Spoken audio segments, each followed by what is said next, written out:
இயேசு கிறிஸ்துவின் இனிதான நாமத்தினாலே உங்களை ஒருவரையும் நான் வாழ்த்தி வரவேற்கிறேன். இந்த காட்ஸ் கிரேஸ் ஊழியத்தின் மூலம் உங்களை சந்திப்பதில் மிகவும் மகிழ்ச்சி அடைகிறேன். இந்த நாளிலும் கூட வேதத்திலிருந்து ஒரு வசனத்தை நம்ம தியானிப்போம்.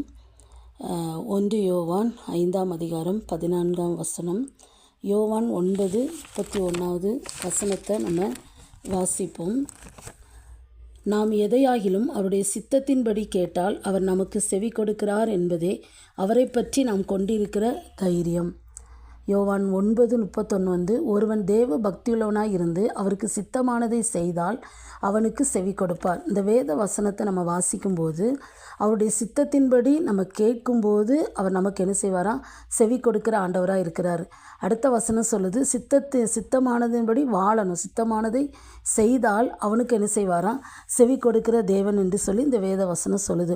அப்போது நம்முடைய வாழ்க்கையில் தேவ சித்தத்தின்படி நம்ம ஜெபிக்கும்போது நம்ம ஜெபத்தை ஆண்டவர் என்ன செய்வார்? கேட்கிறவராக இருக்கிறாரு. தேவ சித்தத்தின்படி நம்ம வாழும்போது நம்ம ஜெபத்தை என்ன செய்வாராம்? ஆண்டவர் கேட்கிறவராக என்ன செய்கிறாரு? இருக்கிறாரு. வேதத்தில் ஒரு வசனம் இருக்குது, 1 தீமோத்தேயுல, எல்லா மனுஷரும் ரட்சிக்கப்படவும் சத்தியத்தை அறிகிற அறிவை அடையவும் அவர் சித்தமுள்ளவராக இருக்கிறான்னு சொல்லி வேத வசனம் சொல்லுது. எல்லா மனுஷரும், நம்ம எந்த மனுஷரையுமே புறக்கணிக்க முடியாது. எல்லா மனுஷரும் என்ன செய்யணும்? ரட்சிக்கப்படணும். அதுதான் தேவ சித்தம். இப்போ அதுக்காக நம்ம என்ன செய்யணும்? ஜெபிக்கணும். அப்படி ஜெபிக்கும்போது அந்த ஜெபத்தை ஆண்டவர் என்ன செய்வார்? கேட்கிறவராக இருக்கிறார். நம்முடைய வாழ்க்கையில் தேவ சித்தத்தின் மையத்தில் நம்ம என்ன செய்யணும்? காணப்படணும். தேவ சித்தத்தின் மையத்தில் நம்ம காணப்படுறோமா? அது மாத்திரம் இல்லை, ஊழியம் செய்தாலும் கூட தேவ சித்தத்தின்படி தான் நம்ம என்ன செய்யணும்? ஊழியம் செய்கிறவங்களாக இருக்கணும். அதுதான் ஆண்டவர் நம்மிடத்தில் எதிர்பார்க்குறாரு. தேவ சித்தத்தை விட்டு விலகி போகும்போது யோனாவுடைய வாழ்க்கையை நம்ம வாசித்திருக்கிறோம் வேதத்தில்.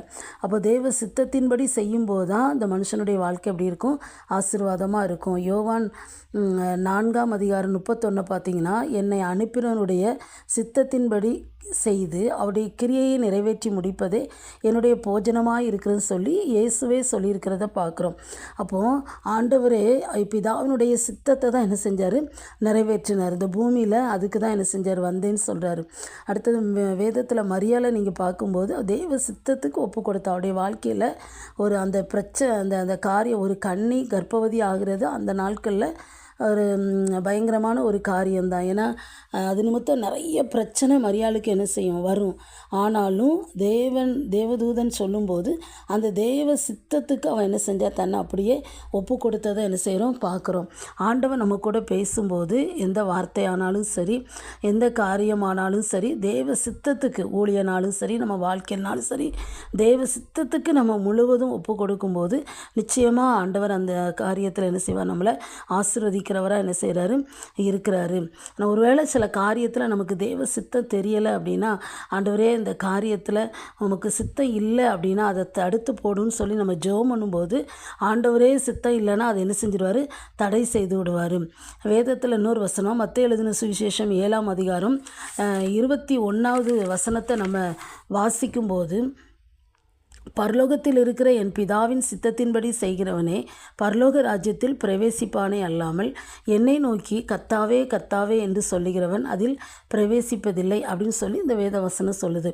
அப்போது தேவ சித்தத்தின்படி செய்கிறவன் தான் பரலோக ராஜ்யத்துக்கே என்ன செய்ய முடியுமா? போக முடியும்னு வேத வசனம் சொல்லுது. சும்மா ஆண்டவரை நோக்கி நம்ம கூப்பிட்றதுனால நம்ம பிரவேசிப்பதில்லை அப்படின்னு இந்த வேத வசனம் சொல்லுது. அப்போது ஆண்டோடைய சித்தத்தின்படி இந்த உலகத்தில் வாழ்ந்து அவருக்காக நம்ம செயல்படும் போது தான் நம்ம என்ன செய்ய முடியும்? பரலோக ராஜ்யத்துக்குள்ளே என்ன செய்ய முடியும்? போக முடியும். அப்போது தேவ சித்தத்துக்கு நம்முடைய வாழ்க்கையில் முழுவதும் நம்ம என்ன செய்யணும்? ஒப்பு கொடுக்கும்போது ஆண்டவர் நம்மையும் நம்ம குடும்பத்தை என்ன செய்வார்? ஆசீர்வதிக்கிறவராக இருக்கிறாரு.